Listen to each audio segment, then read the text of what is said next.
Welcome and thank you for joining us today at the launch of Natural England's Natural Infrastructure Framework, our principles and standards for England. Today's webinar is a combination of live and pre-recorded material which will be available on YouTube after the event, and the content will be uploaded to Natural England's Green Infrastructure website. Today we're going to hear keynote speeches from Tony Juniper, Chairman of Natural England, and Defra Minister Trudy Harrison.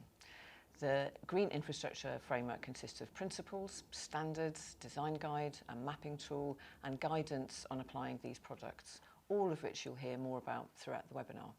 We'll also have an informal discussion with Joanna, Averley, Chief Planner for England, and 3 short case study films showcasing green infrastructure in action. The webinar will be, there'll be a live Q&A, and we have Slido running. The QR code is actually on your screen. We welcome your comments and questions in Slido, and please do upvote your top questions, which we'll try to answer at the end of the session.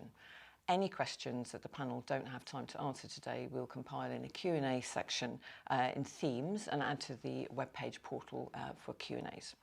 We also have a survey poll at the end to collect feedback at the end of the event, so please take time to do that. So what's green infrastructure?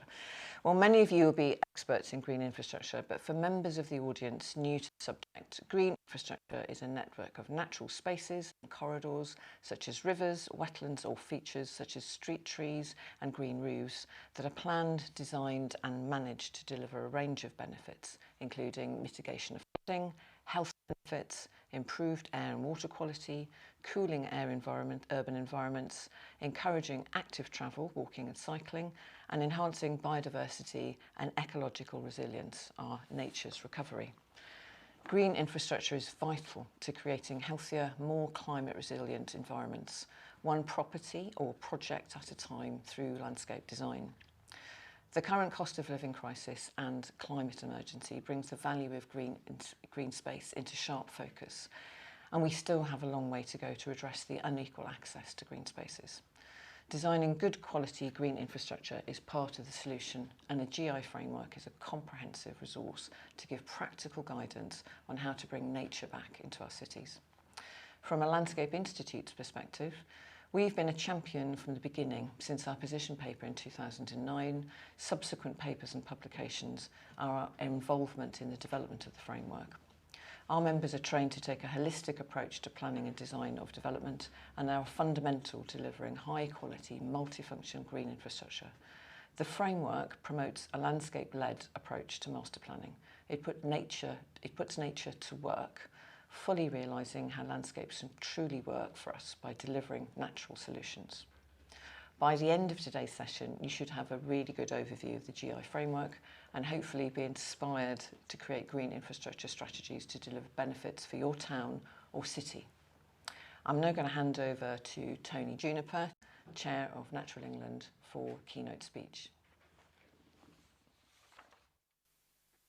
Hello everybody, and welcome to today's launch of Natural England's Green Infrastructure Framework, setting out a series of principles, standards and design guides to help us make the most of what we now understand to be this idea of green infrastructure.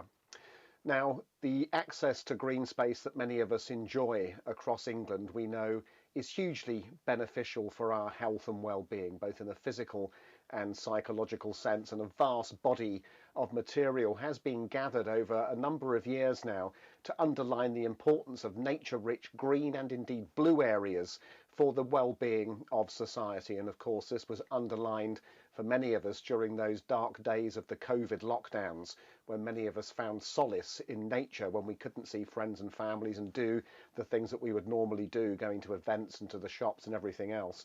So we know that this is a really important thing for society, and we also know increasingly how this is something which is not available to everyone. And indeed, amongst the many inequalities that affect our society today is the access that people have, or more importantly don't have, to these wonderful natural assets which can bring so much value at a personal level. And those inequalities in access to green space and blue space are in turn reflected in health inequalities. The two largely overlap.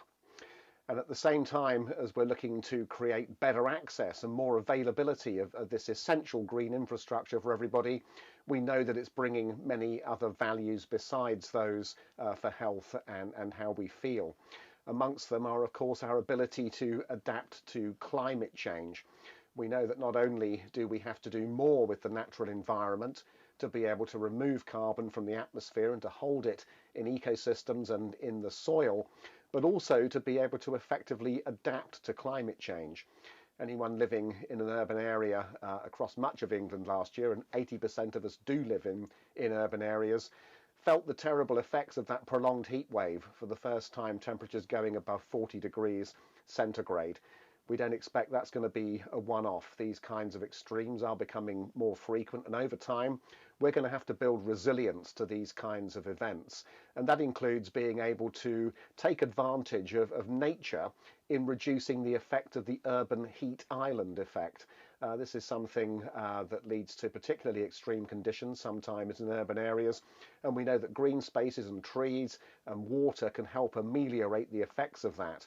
So putting more green infrastructure in and around our cities is one way in which we can deal with that particular extreme, and also to help cope with some of the extreme rainfall that we've been seeing. And I'm not the only one, I dare say, to notice how a pattern is beginning to emerge with hotter, drier summers and often wetter winters, with sometimes flooding events occurring as a result of that. And again, sustainable drainage facilitated by green infrastructure can be one way to at least reduce the risk of that and take the edge off of some of those disastrous consequences of people's homes and businesses being flooded. So climate change adaptation is right there on top of health and well-being as to why we should be investing more in green infrastructure. On top of that, and the reason I'm not with you today in person is because the government is launching its environmental improvement plan, which will be the roadmap setting out how we're going to make progress towards targets, very stretching targets that have been set for 2030.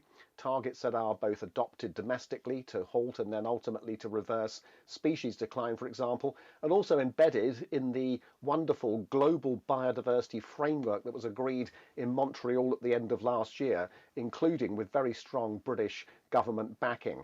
So that target framework is about nature recovery and the steps we need to make towards nature recovery. And at Natural England, picking up the momentum of the 25-year environment plan, we are now working very hard on the ground across England to build a nature recovery network. And the Nature Recovery Network is not only about the wild places in the uplands, in the coast and in the remote rural areas across the country. This goes from the top of the hills down to the centre of our cities, and it really does need to embrace this question of how we're going to bring nature back towards where most of us live, which is in the urban areas. And if we are going to have the benefits of rich nature enjoyed by many, many more people, then recovering nature, that species abundance and species diversity close to where we live, has a particular premium.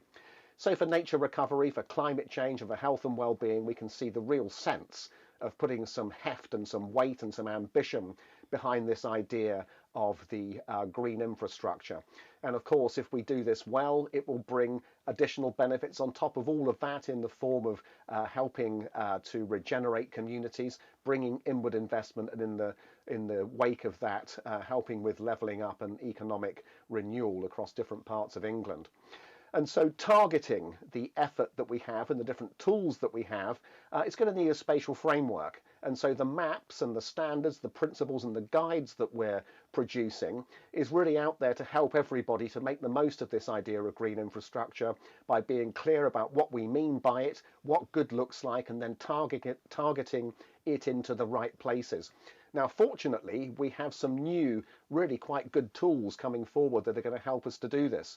In addition to the rising profile of the science as to why nature's good, for all the reasons I've just said, we now have some additional mechanisms, including biodiversity net gain, which will be an additional resource which we can put into the mix during the coming years, and also a new spatial planning framework in the form of local nature recovery strategies, which will enable us to make good choices through participation of a wide range of different stakeholders to say where we need more green infrastructure and to make sure that it's of the best possible kind.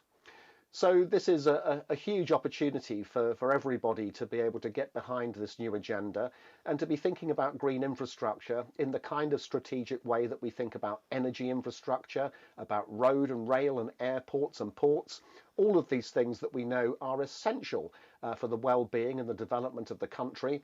We now know, because of all the evidence that's been gathered, including by Natural England scientists over many years, that we also need to be putting similar priority behind green infrastructure and investing in it.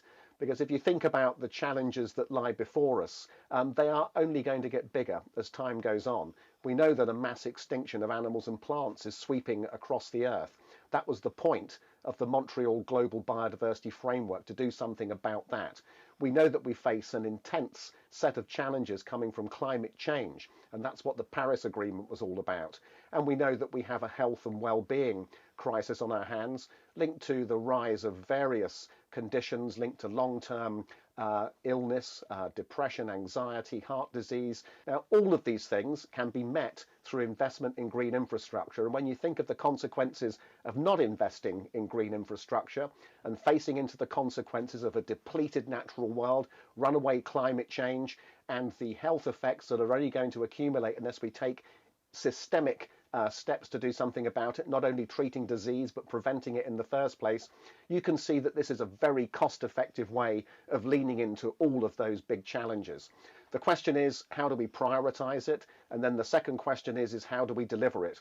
So for the prioritization, the global agreements I mentioned are now matched by a series of domestic commitments. And so we have that. And then the delivery is all about how we get together, build partnerships, and use the different tools that we have to make a difference on the ground. So we have all the good reasons to do this, including the levelling up agenda and in terms of the ambitions we have for the economy into the future. So today is really an opportunity to use this springboard, the new standards, the new principles, the maps and the design guides, to really start embedding green infrastructure across the country in the way that we know makes total sense. So I hope everybody finds today useful and that the tools will be picked up and used in the vigorous way that we hope. And certainly Natural England teams across the country will be standing ready to support partners, including through the work we're doing on the Nature Recovery Network, to match the big ambition that's coming globally, which is reflected in the domestic targets, to actually do things in communities where people live. And hopefully over the years and decades ahead, we will all see a very considerable improvement in the environments that underpin all of our health and well-being. Thank you very much indeed for being here today, and I do hope you find it useful.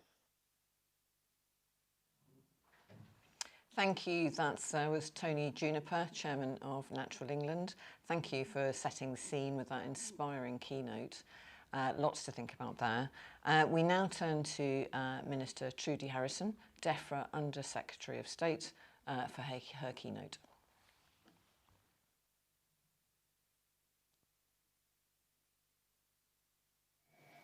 Hello everybody, what a pleasure it is to be able to speak to you all today at the launch of Natural England's Green Infrastructure Framework. I'm really excited to launch this resource which the government committed to in our 25-year environment plan.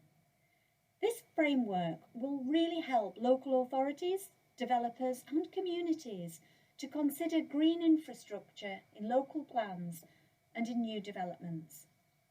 It will help target investment to deliver really important projects which protect and also enhance our incredibly valuable natural environment. Government has already used the framework's mapping tool to ensure the £9 million Levelling Up Parks Fund reaches areas where it's needed most. This framework will help to deliver real benefits for the 38% of the population who do not currently have access to green space within 15 minutes walk of their homes. I'm really looking forward to seeing the wonderful, well-designed green infrastructure that I'm confident this package of supporting materials will help to foster. Good green infrastructure contributes to both nature and biodiversity recovery, and it helps us to tackle climate change. Our collective experience of COVID-19 reminded us of just how important truly local green space can be in improving our mental and physical health and general well-being. I'm absolutely committed to giving more people opportunities to experience nature regardless of where they live. Experiences like those that I have been lucky enough to enjoy, and my children, where I live in the Lake District. Another of the government's flagship environmental programmes, mandatory biodiversity net gain under the Environment Act, will be implemented later this year, ensuring new developments also help to enhance biodiversity and bring nature closer to people.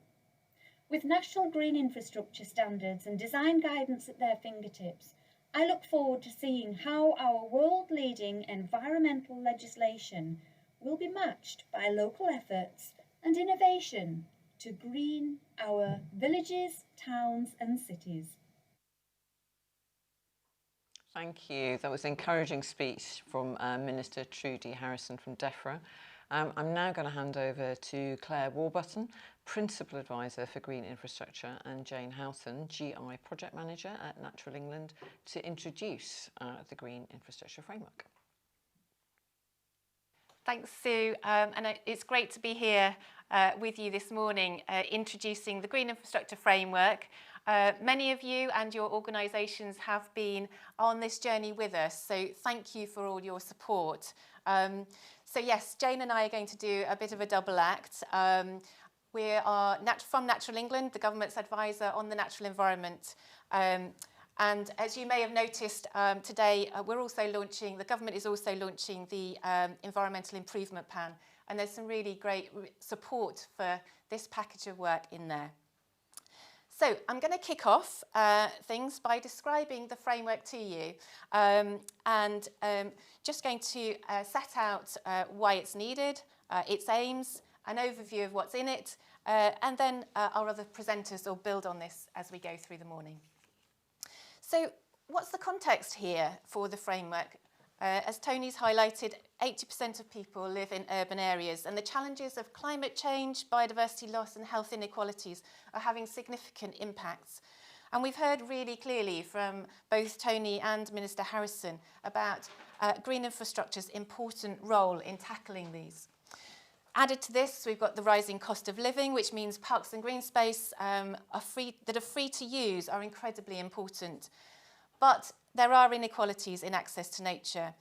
And surprisingly, our research tells us that a third of us don't actually have access to good quality green space within 15 minutes walk from home. And green infrastructure is often not seen as an essential in designing new places to live. The value of parks and green space is often not taken into account in decision making, and there are significant pressures on local authority budgets, especially for ongoing management. So these are some of the challenges that we set out to address in the framework. So before we move on, what do we mean by green infrastructure? Lots of definitions out there. This one's from the National Planning Policy Framework. It's great, and you can read it when we send around the slides. But I really love this definition that a colleague once said to me, that green infrastructure is simply nature doing a job. I love that. Nature doing its job. It's the everyday nature you see on the way to school, the office, the shops, your local park, your back garden. If you haven't got a back garden, the planters outdoors, the road or rail verge, the wildlife areas, green roofs, green walls, blue infrastructure like canals, rivers, wetlands. And it's doing a job. Actually, nature's a great multitasker. It can metaphorically rub its tummy and pat its head at the same time. So there's a logic chain here, isn't there, around healthier, more resilient nature close to where people live, meaning healthier, more resilient places, helping us to adapt to and reduce climate change, leading to healthier, more resilient people and a healthier, more resilient economy. So we realised as part of the 25-year environment plan that we really needed a framework that would bring all of this together with 4 clear aims: to improve existing and create more good quality green infrastructure for all its benefits, to ensure that everyone has access, particularly in areas of low income and high health inequalities, and to support local authorities in the refresh of their local plans and to mainstream green infrastructure as a key asset in creating and maintaining sustainable and beautiful places. So the framework's designed for planners, for developers, for green space managers and for communities. And other sectors like health, transport, education, where green infrastructure can really help to deliver shared outcomes. So Natural England's got a strong interest in green infrastructure as part of that nature recovery network that Tony was talking about, a single national nature network that delivers benefits for people and wildlife, and that really reaches right from the doorstep to that wider countryside. So with our partners, we set about thinking what impact the framework could have and what change we would really like to see if it was implemented.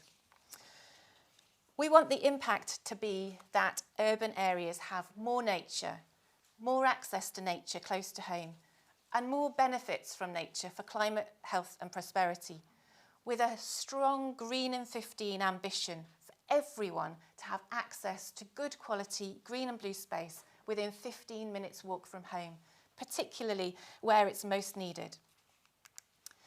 So what's in the framework? Here's a taster. The pictures are just thumbnails, so don't worry if you can't see those in detail to give a flavour of what's to come.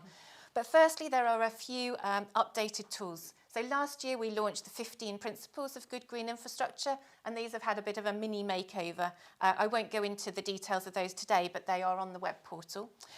And then there's the Green Infrastructure Mapping Database, which last year won a Government Geography Award. And today we're launching the next version of this, version 1.2. It's got some really good stuff in it, and Martin Moss will talk about that later.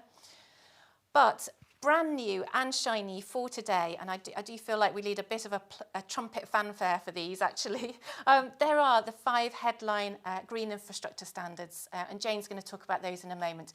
They're really significant because they set standards we haven't had before on the quantity and quality of green infrastructure. Also new for today is the Green Infrastructure Planning and Design Guide, a manual for all things green, as one of our directors has described it.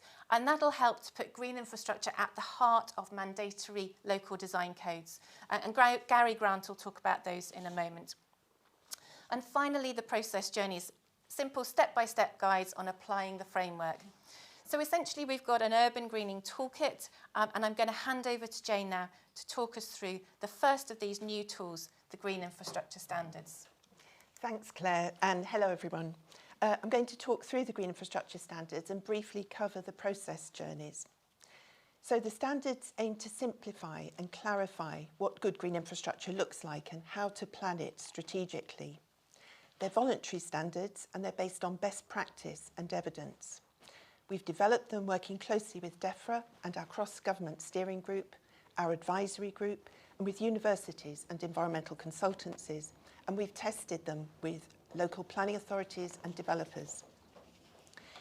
So the standards are set out in an easy-to-use 3-level structure. At the top are the headline green infrastructure standards, and these are for green infrastructure partnerships to use to undertake initial assessments and develop a vision for green infrastructure and to set local green infrastructure targets.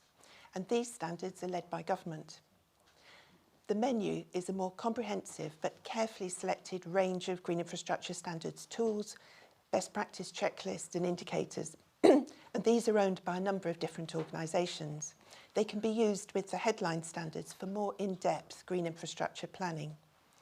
And at the bottom is a signposting table, which is a spreadsheet that includes a wide range of these standards and tools to enable users to identify those that are most appropriate for their purpose. So today we're focusing in on the headline green infrastructure standards.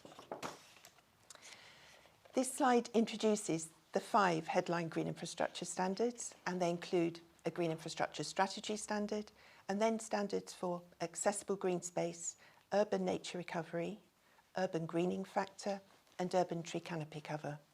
And each standard distinguishes between the recommended levels of achievement when they're applied at an area-wide scale and for major developments.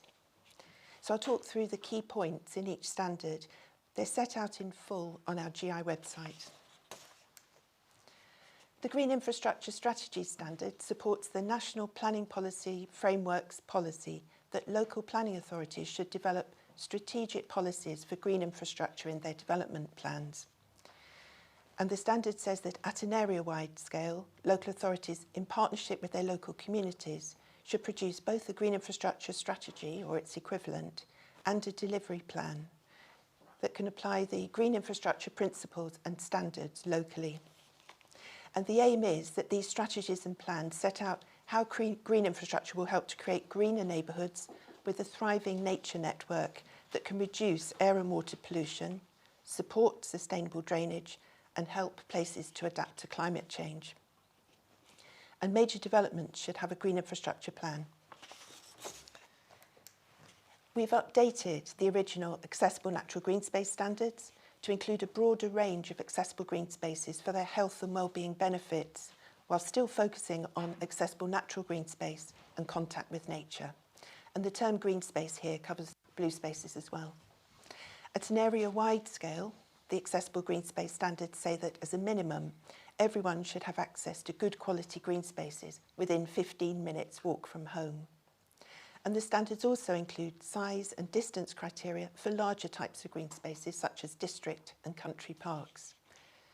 In terms of capacity, there should be at least 3 hectares of green space per 1,000 population. And in terms of quality, we're delighted to include the criteria for the Green Flag Award, which is run by Keep Britain Tidy on behalf of the Department for Levelling Up Housing and Communities. And these criteria include accessibility for all to help ensure that everyone can benefit from green spaces. Then for major developments, the local authority specifies the accessible green space to be provided based on the standards. The Urban Nature Recovery Standard will help green infrastructure to contribute to the National Nature Recovery Network in urban areas and help local authorities to deliver their biodiversity duty, local nature recovery strategies and biodiversity net gain. And that says that in urban and urban fringe areas, the proportion of green infrastructure that's managed for nature recovery should be increased by a locally agreed percentage. And there should be an increase in the number and quality of local nature reserves and local wildlife sites. And for major developments, the developer identifies their contribution to nature recovery in their green infrastructure plan. So moving on to the Urban Greening Factors Standard, this aims to increase the level of greening and green infrastructure in developments and in urban environments more widely to improve their resilience, sustainability and biodiversity. And this standard says there should be at least 40% average green cover in urban residential neighbourhoods. For major developments, we've developed a new national urban greening factor, and this is a new type of planning tool, which Neal will talk about a little later.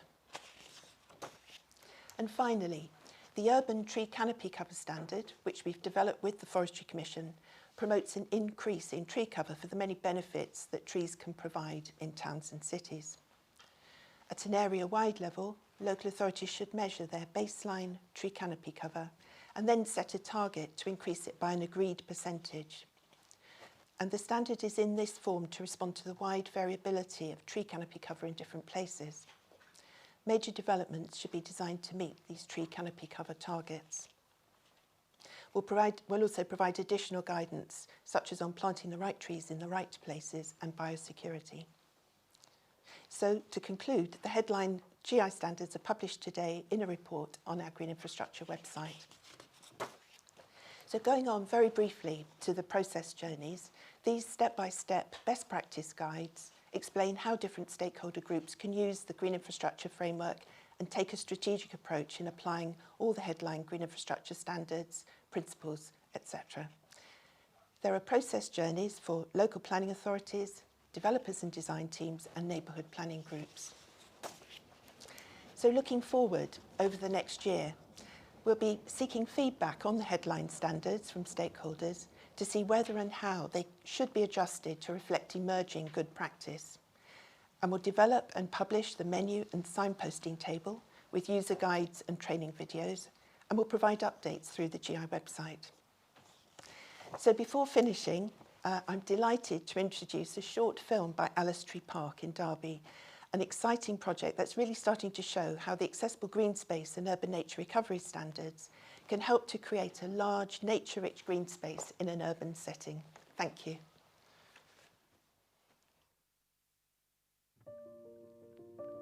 We're here at Allestree Park in Derby, thinking about our urban rewilding strategy for Derby City, and we're looking at Natural England's green infrastructure framework. Allestree Park is a publicly owned Derby City Council green space, and up until 2020 this park used to be a golf course. It's used every single day by community groups, and we've got people that walk dogs, that exercise. We had the opportunity to create the UK's largest urban rewilding project, and that sounded incredibly exciting. Our vision for Allestree Park is to create a nature-rich green space where people and wildlife thrive together. To make it wilder, provide space for nature to recover, for biodiversity, to reintroduce species that should be there in the park now but aren't. Wet landscapes, grassland, trees and other natural habitats. And the other thing I think that we would really like to be able to do is to achieve the accessible green standards. And of course, the opportunity to generate jobs in the green economy. Green infrastructure standards highlights the vital connectiveness between people and nature, making it very relevant to all sections of society. We're particularly focusing on urban nature recovery and accessible green spaces. Derby is the third most densely populated city in the East Midlands, and we saw in the pandemic the importance of green space to local people. But we also want safe spaces. We want people to actually come to Allestree and feel welcomed and feel like they're represented within the park. We want our volunteering opportunities to be as broad as possible and to make sure that we're encouraging as many people as possible to take part in what is a really exciting project. We want 1 in 4 people to be mobilised to take action for wildlife, like species reintroduction, citizen science and monitoring. The climate crisis is with us right here, right now, and Allestree Park provides us the opportunity to respond to that climate crisis in a really, really sustainable, manageable way that will benefit local people.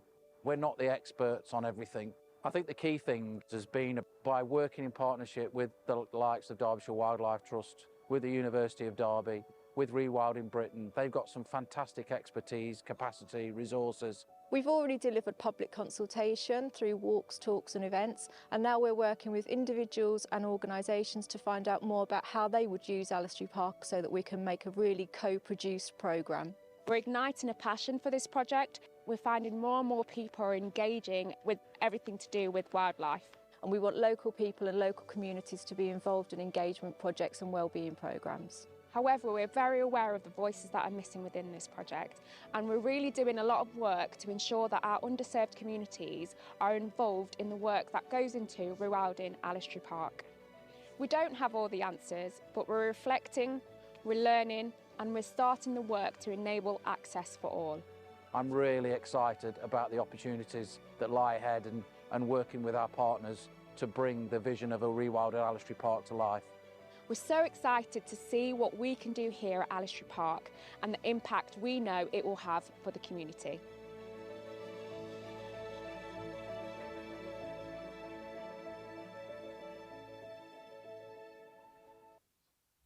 Hi, thank you. That was such a great film about green infrastructure on such an inspiring scale. We've now got a really good discussion with Joanna Averley, Chief Planner for England, and Edel McGurk at Natural England. So I'm going to hand over to Edel and Joanna. Thank you, Sue, and welcome, Joanna. It's really great to have you here because I think the Department for Levelling Up Housing and Communities has been a great advocate for the green infrastructure framework. So to kick us off, how do you see this playing out in planning? Thanks very much. Just first of all, congratulations. What an amazing day to be both launching the Environment Action Plan, but also the green infrastructure work. It's been building over the last year or so and much more work beyond that and before that. What's so fascinating about planning in the UK and in England in particular is we have a plan-led system, which means, you know, local authorities with their communities should be preparing strategies for their place. And every place is so unique. Every place we live might have more urban, might have more rural, might have a different topography, and will definitely have a unique landscape and ecology. And so what all of the work that's been launched today is doing is giving people the framework for discussion, for proactive planning. And why it's important is we have a plan-led system. So the way that we make decisions about individual interventions, whether that's a project, a major master plan, a new public space, all sit within a planning framework. So I'm just really delighted to see this sort of full suite of material, both the evidence, the mapping, the guidance, the standards, which help people really mobilise behind the agenda. Yeah, fantastic. And I think there's so much here really in this creation of well-designed, sustainable places that have nature in their heart. How do you see the standards helping with that? How do you for the different audiences of the framework? Yeah, well, we've had mention of the of design coding, and for colleagues who are listening in, I'm sure they'll be aware of some of the work that's been done in central government to sort of bring the pursuit of quality and beauty and landscape and good resource management right into the heart of the planning system. So in the summer of 2021, we did a bit of an update to the NPPF, which reflected some of the issues and some of the opportunities we're talking about today. And we also launched something called the National Model Design Code. And that provides a framework for local authorities with their communities to be thinking about what's important in the very character of the place they have now, including landscape and green infrastructure and blue infrastructure, as we know. And then to start to sort of say, okay, well, what are those characters and the essence of the place that we then want to sort of set some standards around? We want to actually set a set of expectation for the change that then comes forward, usually through development and planning applications. And we've been doing quite a lot of work in that space over the last intervening months, including some pathfinders working with local authorities. And what's fascinating and brilliant about the work that's being launched today is it gives that extra richness to the elements in both the National Design Guide and the National Model Design Code that talk about green infrastructure, landscape, health and well-being within our communities, and actually saying, you know, we can start to sort of test development and test our local plans and really pursue some of these issues directly with some really good guidelines. Yeah, fantastic. And I think just to touch on another part of the toolkit that I know that you've been particularly passionate about, the mapping tool, which I think has probably got great potential around delivering the levelling up ambitions. Would you like to say a little bit more about that? Yeah, this goes way back. The first project I ever worked on in 1991, I sat with a computer, piles of paper that deep, which was the London Planning Advisory Service survey of public space in London. And every local authority had to fill in a hard copy survey of each public space. And I sat there doing 1010, doing all the survey entry. So roll on quite a long time later, 30 years later, and we now have this capability to map things digitally, to analyse them, to plan digitally. And we're doing huge amounts of work in the national planning system to digitise planning. So we've done, to complement all the work that's been done in green infrastructure, we've got other data coming forward, which can be an input to community thinking and to local authorities' work in preparing their plans and the design codes. And it's a really interesting journey. I think the green infrastructure work is almost leading the way in showing how that data can help people both understand and value what they've got, see how they could adapt it. As we've heard, local nature recovery strategy is about joining up that green and blue infrastructure in a meaningful way, and then through positive action in the spaces in between that we need to connect, and then improving the spaces that we've got as well. So all of that richness, we're at a really interesting sort of point where digitisation is really making a difference to how we strategise for places and landscape and community, but equally how communities also engage. So we're doing a lot of work as well within the department in helping local authorities actually use tools to reach out to communities who may not have had a voice before, who may not have been able to sort of engage in the conversation. So a really exciting part of the agenda. Yeah, I totally agree. Fantastic. Thank you very much, Joanna, and back to you, Sue. Thank you so much for that insightful discussion. And we now have an overview of the GI mapping tool from Natural England's Martin Moss. My name is Martin Moss. I'm a senior advisor at Natural England in green infrastructure, and I lead on the development of the England Green Infrastructure Mapping Database. Today we have a short, and I do mean short, taster session launching version 1.2. Connoisseurs of the mapping will know that version 1.1 has been out for about a year. Today we will be launching the first upgrade. So let's have a taste of what's to come. For those who are connoisseurs, this will be old news. For those of you new to the mapping, I think it's important to understand what we're doing and why we're doing it. So there are 4 key objectives behind the development of the database. And the first one is to provide a publicly accessible open data green infrastructure mapping resource at an England scale, and to provide common access to data, therefore, across all England. No area from now on has access to less green infrastructure evidence than that provided by this England level database. There are places in England with more data, possibly even better data, but there are places in England where that is not the case. And from now on, this, at very least, is something that you will have. We're there to provide evidence to support a range of national to local planning, strategy and targeting of resource needs at multiple scales, in particular at an England to local authority level, but data is also provided at more local levels, including multiple and lower super output areas. So it gets down fairly local. I will say, however, the closer you get to the ground, the more the data does need ground truthing. This is a national product, and when it interacts with very local geographies, things can start to go wrong. So we also provide the data as a download. It's capable of being supplemented with local data to match local mapping requirements as needed. So what's it all about?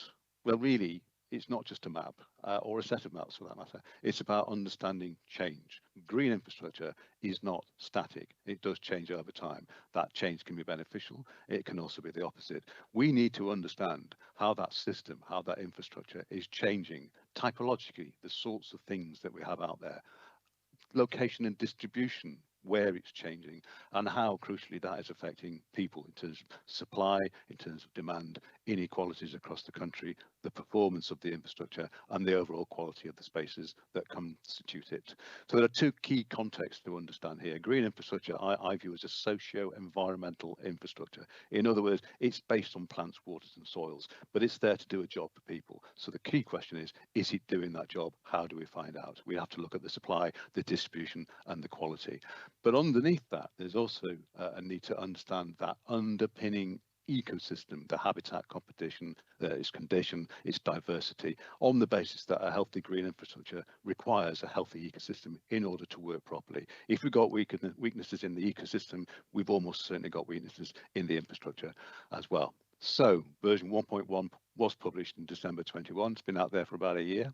It brought together about 40 data sets. That's now gone up to about 50, a little bit over 50 in version 1.2. All the content on the website is open government license. It means we can publish it and you can have it as a download. That's crucial to understand because there may be data out there about assets and resources that you think should be here. And the reason they're not might well be because it's not an open data product. So if it's on the website, it's open government license. If it's not, it might not be. The standards website is not a GIS, it's not a geographical information system. It's a presentation, an interactive presentation of the information in the download. So the downloads are available on data.gov in various formats. But the information in those downloads, the actual data itself, is presented on the website in 9 modules, and connoisseurs out there of version 1.1 will be familiar. There are effectively 9 modules, now expanded to about 11. We have information on the basic asset distribution, so green and blue infrastructure asset maps. We've focused on developing an understanding of the accessibility of those publicly accessible assets. We've collated information on linear access networks, in particular the public rights of way system. We've developed specific information on blue infrastructure. Now, if you're not familiar with that term, that's all the soggy wet bits, as I call them. So all the water courses, all the water bodies, rivers, canals, lakes, ponds, etc. There is contextual information on designated and defined areas ranging from SSSIs, scheduled monuments through to local authority boundaries. And we have currently 3 modules focusing on inequalities in provision and access to green spaces and natural green spaces, one of which focuses on access to nature close to home, where we're looking at the accessibility of resources to particular population cohorts, in particular children up to the age of 16 and older people 65 years and above. And then 2 specific analyses looking at inequalities in the distribution of assets with respect to either the index of multiple deprivation or population density, and then a range of socioeconomic statistical maps, particularly focused on population data for reference. So what can you do with it? Well, there are a huge range of uses for this sort of data, but it does allow you, for example, to start to understand what assets have I got out there and where are they? It also enables you to start to understand just how green is my neighbourhood, going beyond green spaces and assets to look at all the other green bits and pieces that exist but don't necessarily show up on the asset map. They're too small or it's not open data. We provide information you can start to work out on who's got access to what, within what proximity. So this particular map is showing those places and therefore those communities with some sort of proximity to a green space within about 15 minutes walk, and conversely, therefore, those that do not. And finally, we can start to see if we look at the inequalities of supply, we can start to ask questions: where do those inequalities matter the most? Where should we get focused our resources, our attention, in order to address a problem? But let's have a look at what's new in 1.2. So there is an awful lot more than we can go through in 10 minutes, but some highlights. We have expanded data on accessible green infrastructure by, for example, adding in information on access points. So we have maps of where the green spaces are, but where can you get into them? If you're interested in journey mapping from origin to destination, then where people go to will be determined by the network of roads and paths around the space, but also the actual points at which you can access them. We've input some information on what we call major barriers. So this is looking at where, even though there is a green space and an attendant buffer around it in terms of proximity and accessibility, the existence of things like motorways, railways and major watercourses can provide significant barriers to access. So we're looking here at places where potentially the access network within the buffer is severed, which means even if you can see the green space, you can't necessarily get there. And we've also started, and it is a start, on collating information about land with permissive access. This is usually private land. It could be wildlife trust land or RSPB land, or it could be owned by private sector organisations, but some form of public access is permitted. We're very interested to build this data. We don't have much at the moment, so a bit of an advert: if you're a landholding organisation and you provide permissive access to at least some of your estate and you'd like it on this map, get in contact. We'd love to talk to you. Likewise with the public rights of way network. Last time we had about 53 gaps in the map where we didn't have data from the constituent highway authorities. We've managed to fill some of those gaps thanks to some local authorities coming forward. I think we're down to about 47 now, but we've still got 47 gaps. That includes inner London, which never had this sort of data, so it's not quite as bad as it sounds. But if you are a highway authority with public rights of way data, particularly the sort of data that we can put in here, vector data, and you'd like to fill your gap, please get in contact. We'd love to talk to you. We have, for 1.2, extracted data from the network information that we have, both for the network and a new density map focused on what are often called the higher rights. So the network that's providing opportunity to do more than simply walk. So the bridleways, the restricted byways and the byways open to all traffic. So that's based on a 5 kilometre square grid, and we can see where the density is higher and where the density is lower, and in fact where there is very little, if any, density at all. And we've moved on. We've focused on creating maps of where the rights of way are, what their status is, what the density is. We're experimenting, I think. This is the first step to put together a public rights of way experiential terrain map. What does that mean? Well, we're trying to map the probable physical characteristics of the route, so not just where it is and what it is there, but what's it like when you get there. So explore your local area and see what that says about your access infrastructure. I mentioned the blue infrastructure. We're back with the soggy wet bits. We had extensive content for version 1.1, which we've now expanded. Part of that content was looking at access to waterside across England. The method we used at the time, we knew didn't work very well for urban areas. So we've amended the method and rerun it for what we call the urban mapping domain. So the slide on the left there shows you those lower super output areas, which are urban. They add up to about 20% of England. So the new data is within that 20% of England, and it drills into the urban environment to expose those parts of the blue infrastructure network, which are more likely to be either accessible or not accessible in a way that the previous work could not. And we've undertaken a new inequalities mapping exercise, combining data on green space provision with the linear access network, the public rights of way. So we've created a 5 kilometre grid, again, across the whole of England, and using various what we call inequalities classes from L1 to H3, identified which class each individual grid square fits within. So key for this map to look at, the L1 represents those areas with least of both, least amount of green space and least amount of public right of way, and H3 represent those places with the most of both. The fact they've got the most of both doesn't mean there aren't any problems. It just means comparatively they appear to be in a better position than other places. So, and finally, very nearly, coming up next, where are we going? Work on version 2, as I've said, has begun, and the first iteration 2.1 is due out just before Christmas this year. We're building significant new content. I'm frequently asked, when are we going to incorporate Census 21? The answer to that question is this year. So version 2 will be based on Census 21 data. Version 1 will be based on Census 2011. So we're resetting the clock from 2011 to Census 21. But we're also building a substantial amount of other functional and topical data and information, some focused on urban functionality and needs, with a particular probable climate change focus. A major project mapping across England at a 5 square metre pixel basis, so 20% of England, which is urban, mapped for urban habitats and naturalists. Long-term project will have some content, we hope, for the end of this year. That will be focused on assisting decision making for urban nature recovery in particular, and new data, new mapping for health and green infrastructure. You will notice, if you are a connoisseur of version 1.1, that the previous health data has disappeared. That's not because we're not interested, it's because we're doing some major work around health and green infrastructure, hopefully prepared and ready to publish in December.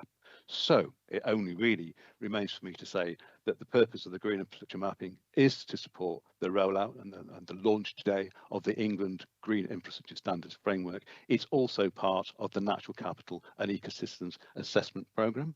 I will thank you for listening, and at the final hurdle, I will hand over to the next speaker, Mr. Peter Neal. So Peter, over to you. Hello. I have been working with Natural England to develop a national urban greening factor that is a key part of the green infrastructure framework. And here is a brief introduction to this new planning tool. So urban greening factors can support the delivery of sustainable development, which is a principal objective of national planning policy.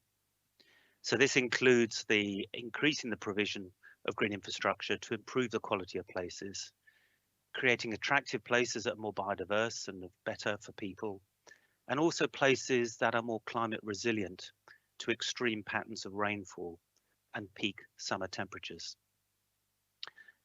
There's been an increasing interest in urban greening factors or green space factors over the past 10 years, and this has grown out of EU-funded research programs led by the Town and Country Planning Association that has published a number of expert papers on the subject.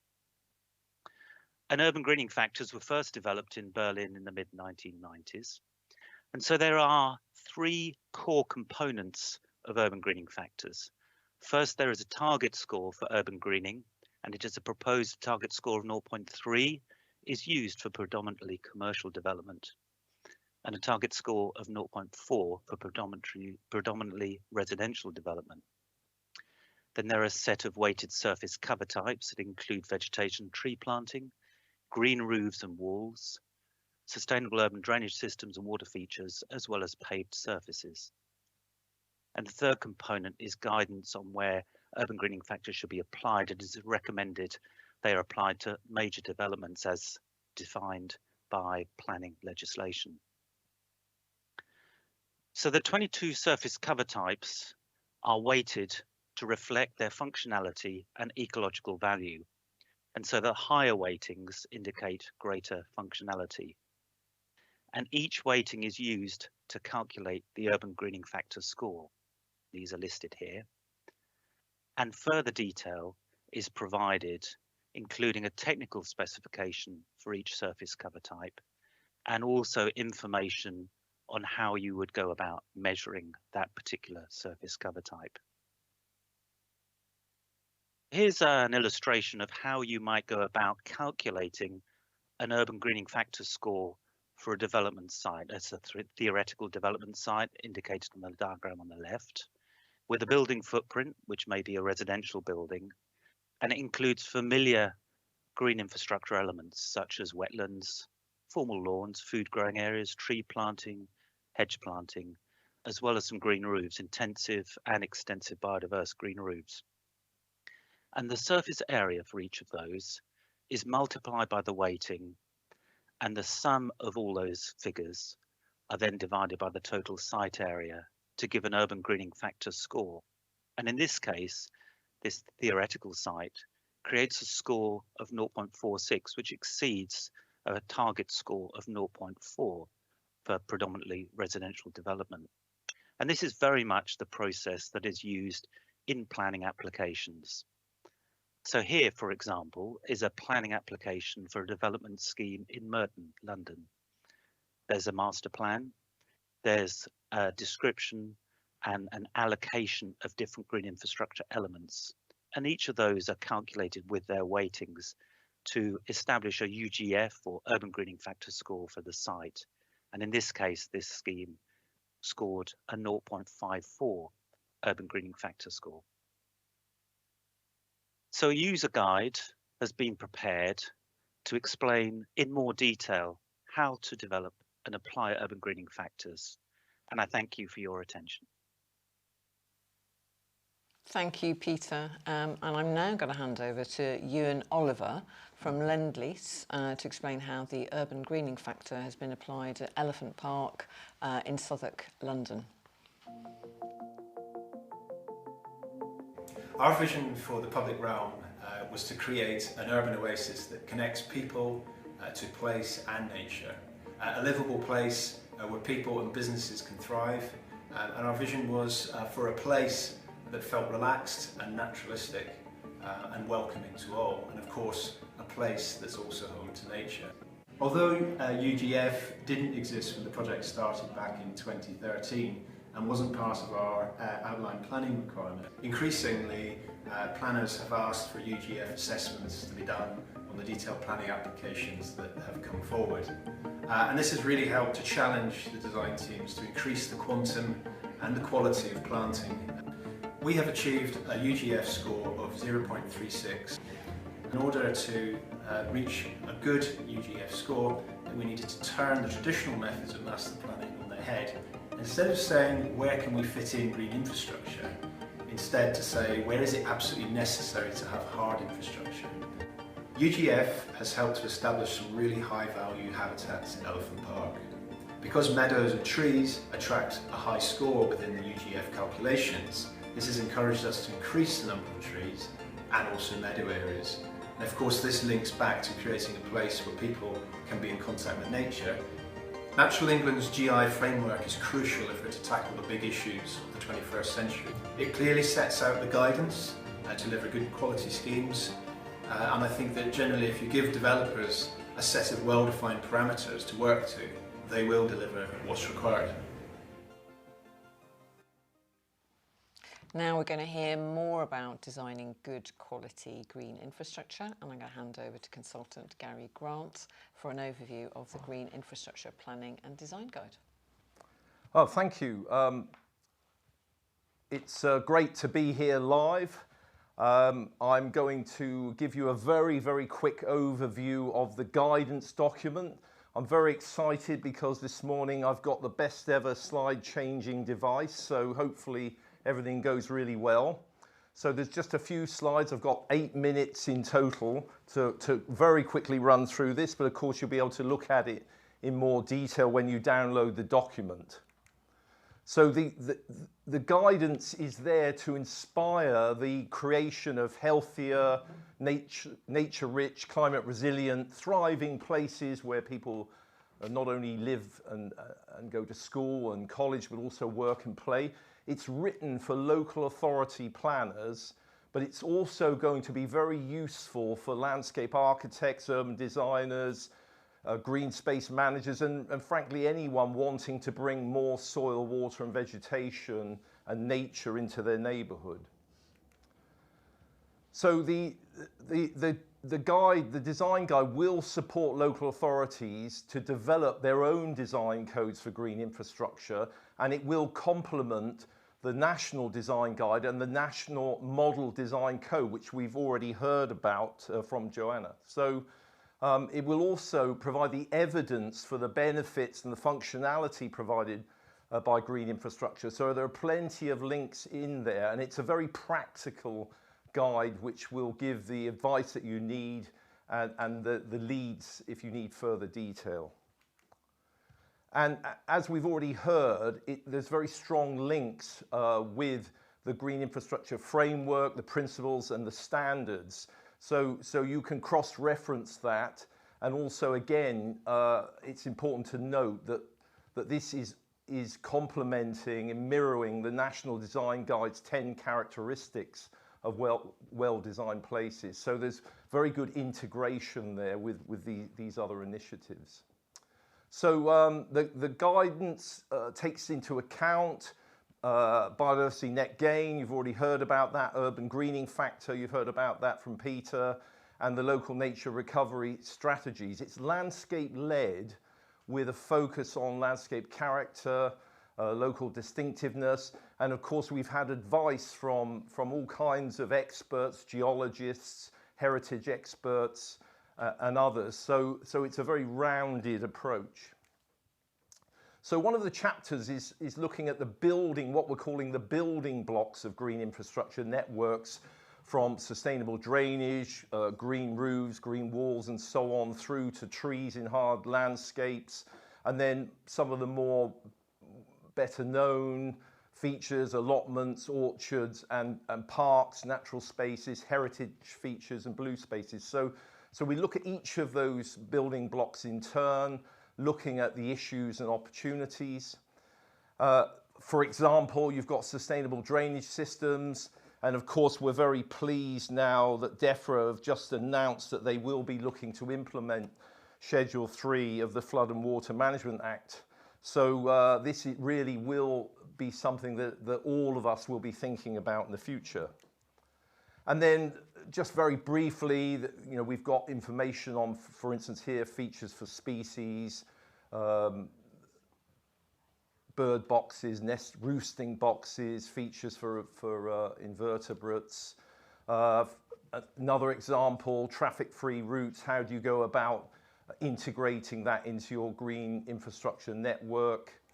And also, it's important to reiterate that green infrastructure is there about multiple benefits. So there are links back to all the different functions and how each area can bring about those benefits. It does vary from area to area. Good example of that, urban cooling. You already heard about that from Tony. And so for each of these, there's a summary, there's some excellent diagrams, and it will, again, as I say, link you to the evidence of how, in this case, how you're getting evaporative cooling and shade in heat waves from green infrastructure.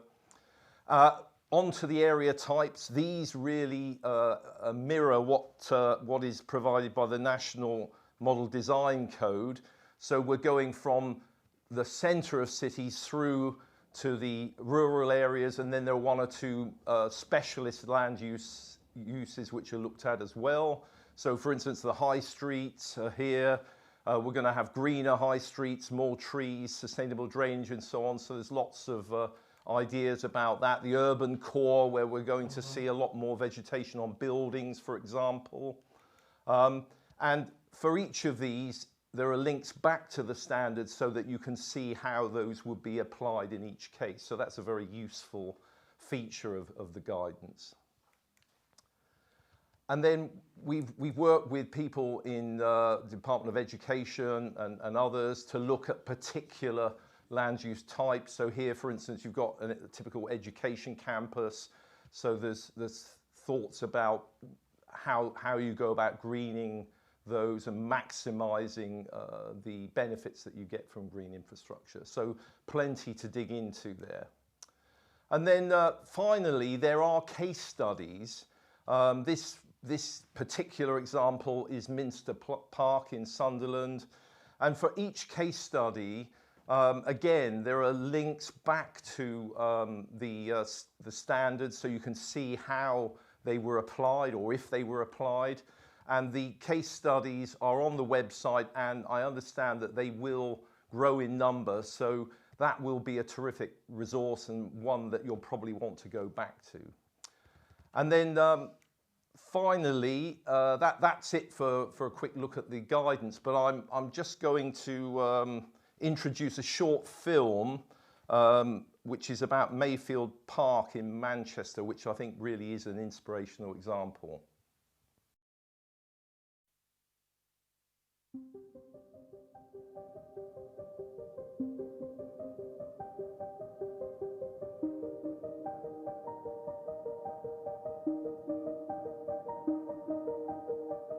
Natural England's GI standards will provide critical guidance to the public and private sector with real-life examples such as Mayfield. Mayfield is a massive regeneration project that was working with some heavily contaminated land, and it now puts people, place and nature at its heart. Mayfield has contributed to Manchester's green infrastructure agenda by delivering one of the first city centre parks in almost over 100 years. Mayfield Park is 2.6 hectares of high quality green space, play space and of course ecological habitat.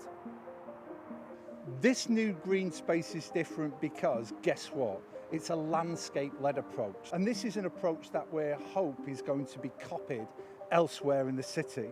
What's also different is the creative and innovative design features that have been factored in, not just the great, amazing stuff that's on top of the surface, but below ground as well, making the site really adaptable to the extreme conditions of climate change that it might face, in particular flooding. This place will have a real impact on people and nature because it's free, it's accessible, it's interesting, and it's a minute's walk from Manchester's main train station. I think if we were to stumble across this in any other European city, we'd be absolutely thrilled. Yeah, it's a special place, and nature's in the heart of the city, which I think is going to stimulate investment. Mayfield will benefit people and nature in tandem. It will put nature right on the doorstep of so many of Manchester's residents. Mayfield is contributing to tree canopy cover with 156 new trees. Following the opening of the park in September 2022, Mayfield Partnership definitely plans to apply for a Green Flag Award. Why have a green infrastructure strategy? I'm a policy officer, so I'm slightly biased, but a strategy or a plan is a rallying point. It's a rallying call. It allows you to look at where you are, where you're going and how you're going to get there. And I think that's really, really important, is establishing that long-term vision alongside helpful and useful environmental evidence, such as the green infrastructure standards. We have the cause, we've got climate emergency and ecological emergency. What the plans allow us to do really is turn those strategies and policies into practical action on the ground, and Mayfield is a great example of this. Mayfield could of course be done in other places. What you need to deliver something like Mayfield is partnership working, intensive collaboration and a vision that everyone can get behind. These standards could also help local authorities emphasise where opportunities for GI exist and how to exploit them. And the thing is, here in Manchester, we'd like to think that if the world's first industrial city can apply these principles and develop more climate resilient approaches, then we can all do it.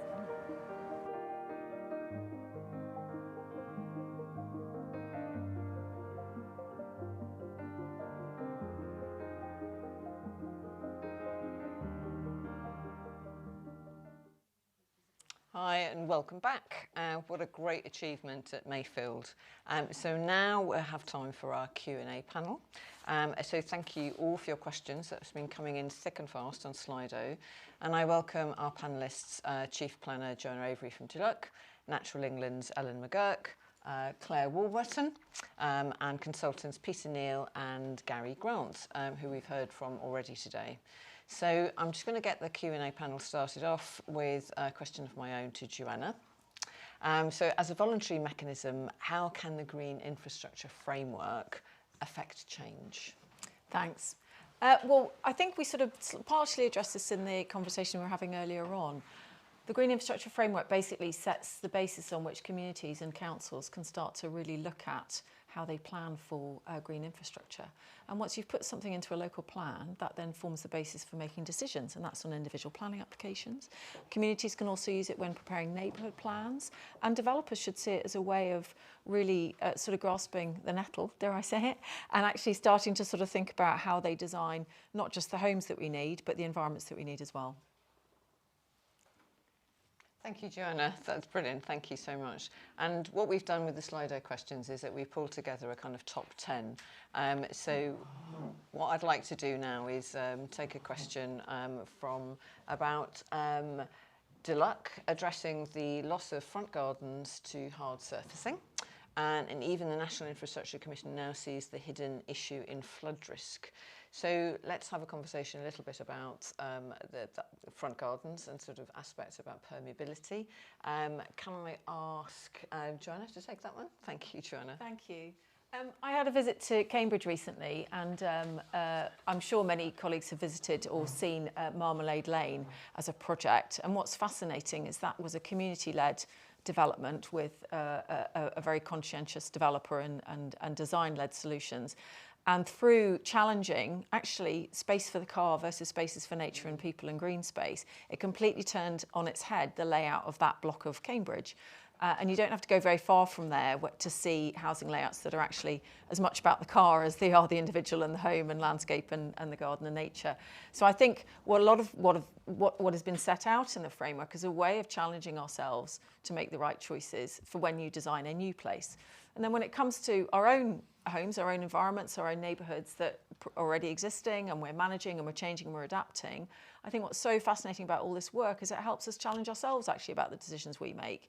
And in a sense, it's giving us all as communities and as a society a framework to sort of say, how do we progressively pursue biodiversity net gain, local nature recovery, the quality of our natural and our ecological environment, and how can it benefit our lives? And we might then change our choices as to how we change our own immediate environments. Thank you, Joanna. I think also, Peter, you might have something to add there about urban greening factor. I think the focus of the question is about sealing our cities, and trying to increase permeability is absolutely at the heart of the urban greening factor, where it's looking to try and open up our hard surfaces and turn them into much more green and permeable surfaces. So it'll be much more resilient on surface water management, particularly with the impact of climate change. Thank you, Peter. There's another question here, which I think is going to be really interesting for us to sort of cover off.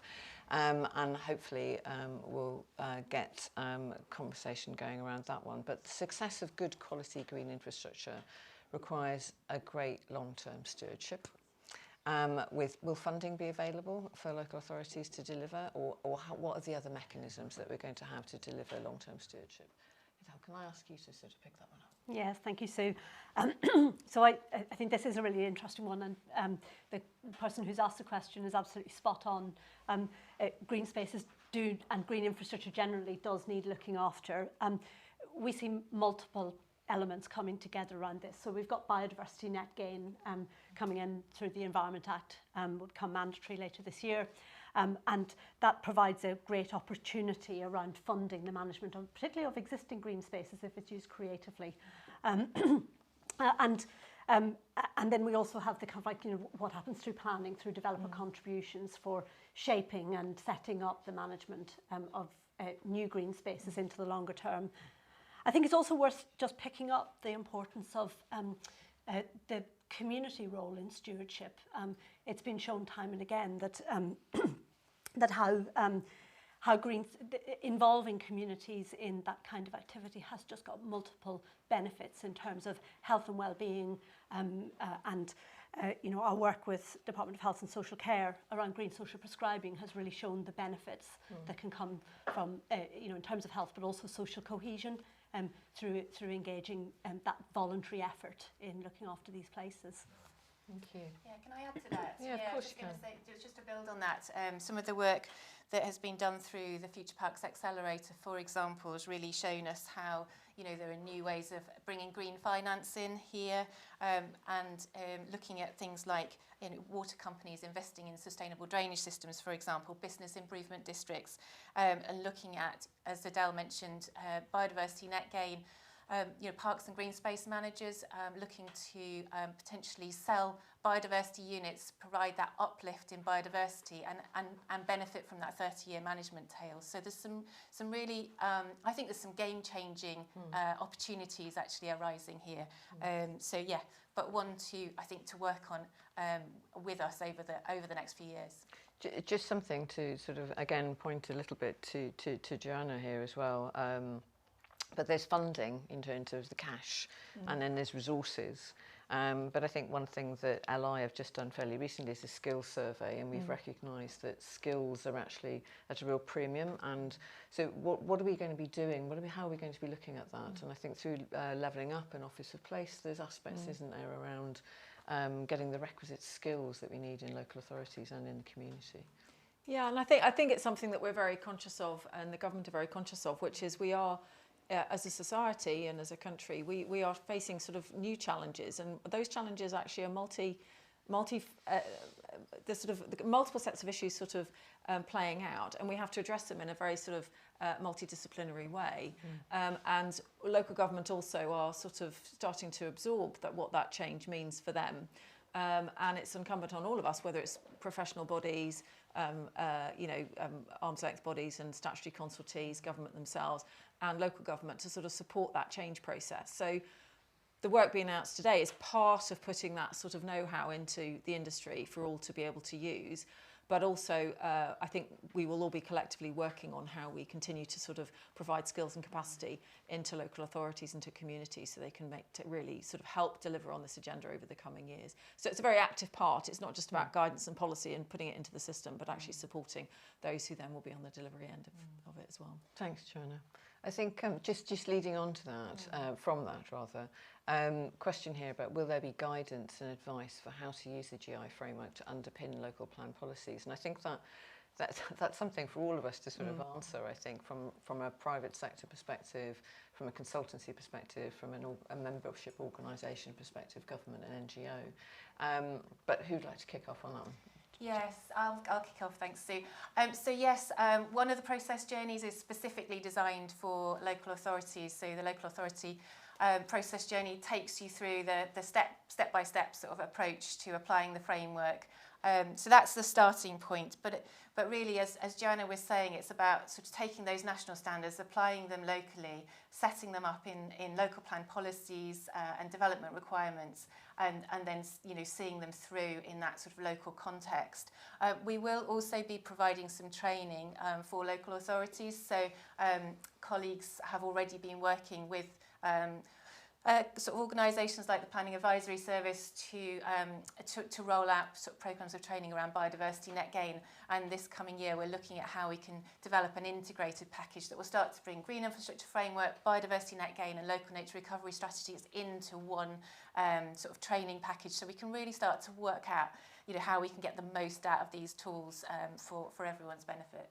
Great, thank you. And just with the couple of minutes that we've got left, I just wonder if Gary and Peter could talk also about, from a kind of consultancy, from a kind of practitioner's perspective, about how we can support our local communities, local authorities to sort of use these tools to the best of their abilities. Have you got reflections? You start, Gary, and then I'll continue. Yeah. So I think there's big opportunities here to emphasise the nurture of green infrastructure, creation of jobs, training programmes, particular projects where, for instance, there's renewal of housing and so on, and that can be tied into training on these issues, as well as creating jobs. So I see this as a big opportunity. I know there are tough times, but people really do want to get involved in this. So I know that there are a lot of people out there, a lot of partners that want to invest in that side of things. What we're calling nurture, not just maintenance sounds like a problem. Nurture is a very positive thing. So it's not just creating this sponge city, if you like, which is how I like to characterize all of this stuff. It's how do we look after it? Lots of opportunities. And I think, it'll take time, I think, for people to unpack all of the material that is being presented today.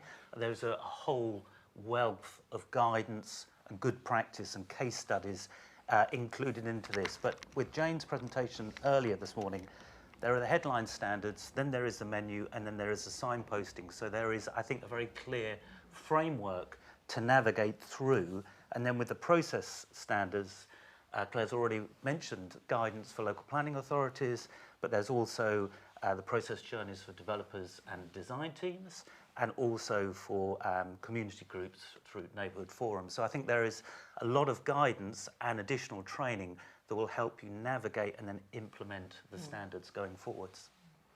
Great, thank you, Peter. And just other thing that occurs to me is that there's a lot of guidance out there, and I mean, I absolutely celebrate, endorse, and you know, 3 cheers for Natural England today and the launch of this tool. But how are we going to help our audiences navigate the sort of wealth of materials that are now out there? And do we have any plans for sort of somehow sort of integrating or sort of pulling some of those things together? I'm going to ask you, Jen, if you can look at that one. Well, I think, as I said earlier, really, we are looking at that kind of integrated training package that will start to bring together these different threads. You know, biodiversity net gain, local nature recovery strategies, they will be mandatory requirements. We need to provide that.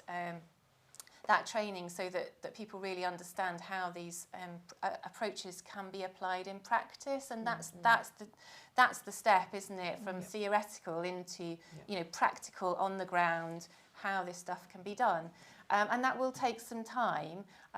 But you know, I think actually some of these mechanisms are potentially game changing. As I said, you know, biodiversity net gain potentially, you know, Plymouth, for example, is really showing the way as how you can do urban habitat banks, for example. So there's some really good practice out there we can learn from, and in our frequently asked questions that we will have on the web portal, we'll be directing you to, you know, to other places that are doing this stuff. So we can, I think it's that kind of co-learning as well, isn't it? And having those networks where we can share good practice and really learn from each other, because we haven't got all the answers, and actually applying this in a place is going to be where we really do start to see how this stuff all comes together. Yeah, I totally agree. You've got to see it and feel it and experience it. Did you want to come in? Yeah, I think just what Claire said at the end is the really important bit, that this stuff happens in places, and when you look at, you know, whether it's a parish or a town or region or district, you know,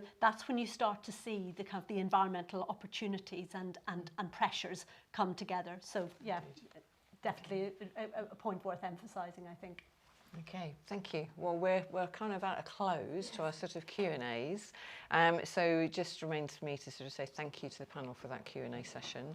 I hope you're going to find that helpful. And as previously stated, we're going to sort of capture some of those questions and put them on the web pages. I'm now going to hand over to Amanda Craig, Director of People and Nature at Natural England, for some closing remarks. So over to you, Amanda. Thank you very much, Sue. And what a momentous day, actually, really, for us all to be here, with coinciding with the launch of the government's environmental improvement plan. This really is an amazing piece of work, and it's several years in the making, but very much truly a partnership piece of work. And I'm so delighted that we have been joined today by a number of our partners who've been working so closely with us on it, and including showcasing through all the films that we've seen today, which is absolutely fabulous. Over 230 local councils have actually declared a climate emergency, which we know is very much linked with the decline in biodiversity. And if you only manage to read one document from today, given the wealth of guidance, I would really recommend the design guide. It's an amazing piece of work, and really has been described today through the presenters as a manual for all things green. That's the best way to be able to describe it. Really to be able to help planners, developers, land managers and communities to put nature, climate and the well-being of their communities right into the heart of where people live. As Clare has said, this is about nature doing its job, basically. Today, though, we've heard from our great speakers just about the importance of strategic planning being really seriously a galvanising force that we've heard very much from Dave. The essential nature being able to work in partnerships as well to get this to happen. Mayfield example is fantastic, showcasing that. And the importance of local community engagement for people to feel welcomed and part of it. And I've had the pleasure of going out to see Allestree Park myself as well, and that is an amazing piece of community engagement. And as Martin talked us through with the GI mapping tool, that is absolutely fantastic and is really helping us to be able to identify those areas with high need. But it's also going to help us to track progress as well with all of this. And as Joanna said, this is really leading the way in terms of digitisation, making a real difference to how we can actually see how this is going to work. So from Natural England's perspective, we're really looking forward to working with our partners to be able to embed this framework across towns, villages, cities, neighbourhoods. We're going to be able to provide training for local authorities, developers, land managers and communities to just really help embed this into local strategies. So what I'd also say is take a look at the resources tab that's on the web portal, sign up to that. We're going to be providing all of the material from today onto that as well, so you can capture that in your own time. And we'd also really like to know how this is going as well, so to pick up case studies from you, tell us how the framework is working, how it supports your work, how you've actually applied it, and any of the challenges that are kind of arising from it. And I suppose just as a kind of final sort of reflection from what is kind of a momentous day really in terms of everything that's happening today, it really is the time now to act, for us to act. We do want to be able to create a future where nature is on the doorstep for everyone, within 15 minutes of where people live, and for actually to be able to raise the next generation that can love and care for nature because they can find it, because they can access it, and because they can experience it close to where they live. This is really going to help us to create climate resilient towns and cities and help improve the well-being of all of our lives.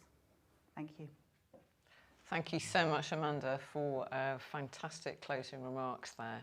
And it just reminds me to say thank you to everybody that's contributed to the event today, to our amazing panellists, to all the Natural England people behind the scenes for making it go really smoothly.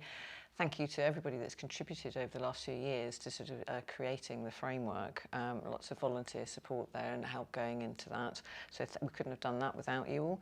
And thank you to everybody that's joined online today. Please do explore the material further at Natural England web portal. And also please remember the survey that you're going to come up, because obviously sort of that helps everybody sort of create better product and better content in the future. So thank you so much from me, and thank you from everybody else here. Hope you have a great day, and see you all soon.